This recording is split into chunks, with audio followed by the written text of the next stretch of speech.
Hello, my name is Bobby Schoon, and I'm going to just share a little bit today about the recent conference I attended, American Library Association's LibLearnX 2023 in New Orleans. Welcome to LibLearnX. They had 4 unique educational sessions that we could choose from. There were accelerators that were 3-hour-long deep dives into topics. They had ideas exchanges that were 30-minute peer-to-peer conversations that were on topics that matter most in the library community. There were learning labs that were 1 hour and 15 minutes and were action-based instruction that dove deep with specific methods, approaches, and opportunities for libraries. And shop talks, which were 20-minute bite-sized focused presentations that had a goal of conveying a specific topic. Another thing I really liked about LibLearnX is that I could access any of the session slides so I could get an idea of what was discussed, because you just can't make it to them all, and choices had to be made.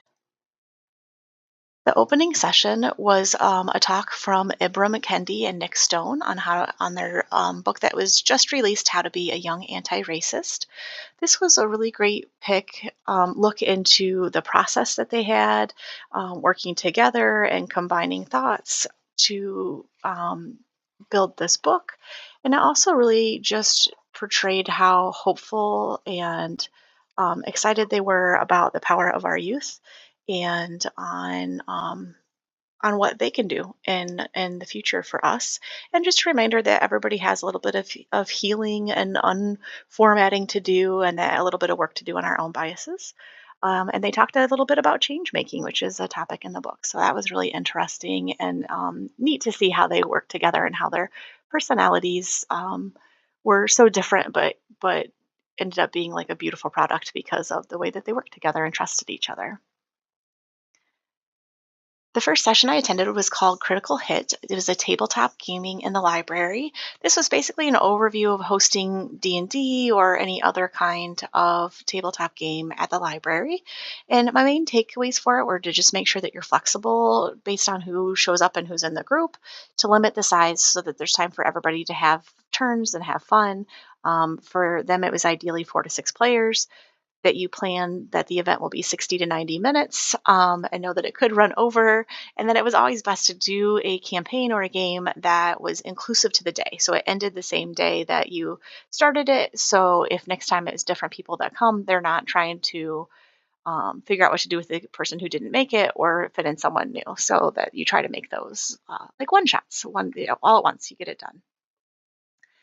The next one that I attended was Fires, Floods, and COVID, about libraries at work, and it really discussed the being prepared for potential disasters at the library.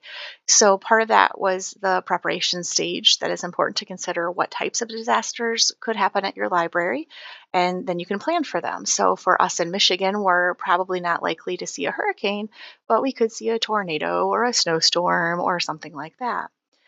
And then they discussed coping during an event. So to keep an eye on ongoing situations, determine if the library needs to close for safety, if we can go virtual, if we need to do curbside, to make decisions during the situation to figure out what works and to balance safety with offering whatever services we can maintain safely.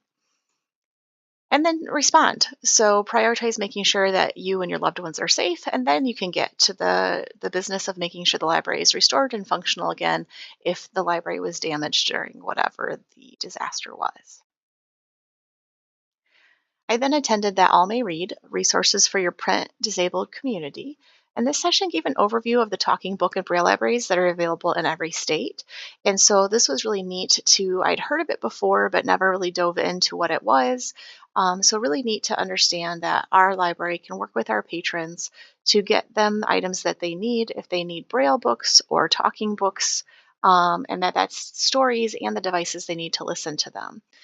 So we were encouraged to just check out our state library because it's different in every state and see what we can offer our patrons. So that's something that my staff and I are currently looking into. And then we had a new hire training class called Reworking Our Welcome that I went to, and it went over best practices for new employees for onboarding them.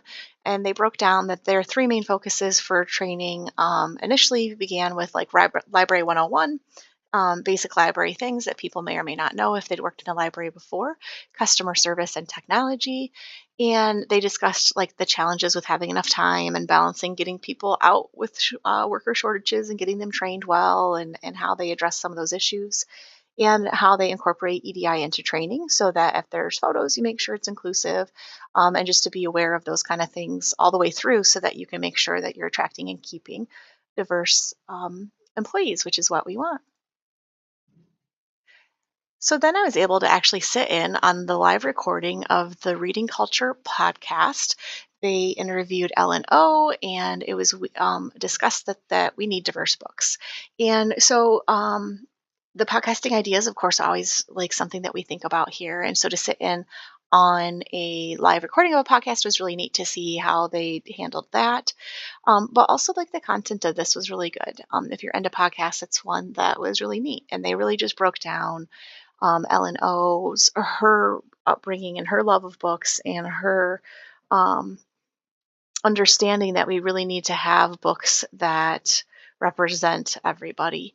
And for her growing up, and books were something that she really loved. They're still something that she loves. It's what she does. But that when she took her first child to the store at that time to get books, that they weren't really well represented in the stacks. And so just the difference in the feeling of acceptance that there is when you see yourself in the books that are in front of you. And that's something we just really try to keep track of here at the library too, that we need to represent everybody in our community out in the stacks, so that everybody feels that sense of acceptance in our community and our library. I then attended one called Beyond Fake News, and it had updated strategies in digital literacy, misinformation, and bias instruction. And so they started off going over the difference between misinformation and disinformation, and then took us through the 7 types of mis and disinformation, and then the 6 R's of information literacy, which are ways for us to combat those things and just verify that the things that we're reading online, or hearing or whatever, that these things are the truth, and that we can trust that and be confident in our ability to know that that is what happened and to share that if we choose. I then went to one called Going Beyond the Cardigan, which it was talking about incorporating extracurricular interests into instruction and outreach. This one ended up being a little more geared towards like university librarians, but I think there's a lot we could take away from it in public libraries as well. And so she really just talked about that she had a passion for soccer, and her ability to take that passion and talk about soccer and incorporate that with ways for them to teach students and for them to learn with a passion that they shared. And so I think we could do the same thing here at the library. And we do that a lot, where we have an interest that we hear people talking about, like, oh, I'm really into making crafts with my Cricut machine. And then we're able to say, hey, we can host that, we can teach that, we can be a part of that with people. And so that's the kind of thing that we're often looking to do, is just do the fun stuff that you guys want to do with you, and build a community with it. I also attended a talk called Library Workers Organize and Activate. And so that included 4 speakers who have been activists for years in different ways. And some were newer to activism, and some had been doing it their entire lives.